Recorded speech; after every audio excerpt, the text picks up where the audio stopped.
मुख्यमंत्री ने बड़ी मतलब पूरे सबको जुटा के जातीय जनगणना की शुरुआत कर दी है, हालांकि केंद्र इसके पक्ष में नहीं है।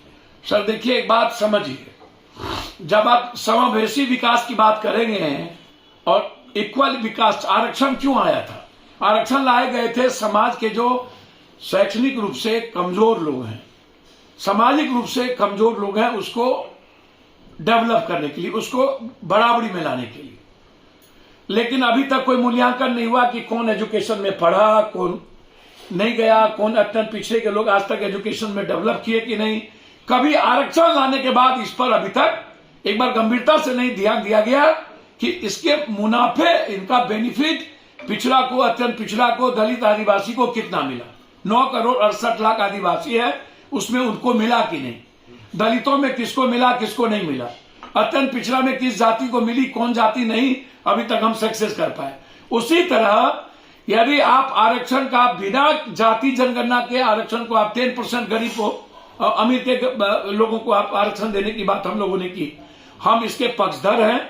किसी भी कीमत पर आरक्षण के मुद्दों पर जाति जनगणना जब हो, सामाजिक, शैक्षणिक और आर्थिक, मैं चाहता हूं कि किसी भी कीमत पर जाति जनगणना में एक सबसे महत्वपूर्ण 2 बात का ख्याल रखने की जरूरत है।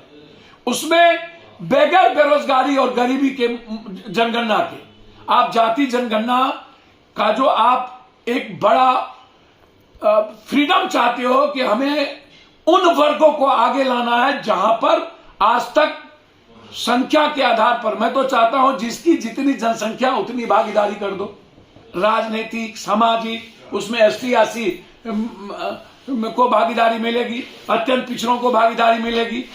कोई भी जाति, मेरा आग्रह है, कोई भी जाति, चाहे ऊंची जात हो या जादव हो, यह अब नहीं कह सकता है कि इस भारत में जहां एक संविधान, एक लोकतंत्र, एक गीता, कुरान, बाइबिल है, रामायण है, उसमें समाज के हर वर्गों को उसके जनसंख्या के आधार पर बढ़ने का मौका नहीं मिले। इसके लिए नीतीश कुमार जी को फोकस करना पड़ेगा। अभी जो जाति जनगणना हो रही है उससे मैं थोड़ा सा, मुझे तकलीफ हो रही है कि लोग पक्के के मकान के पास जाकर के जाति पूछ लेते हैं और संख्या पूछ लेते हैं, कौन जाति का है, कितनी जनसंख्या, लिख देता है।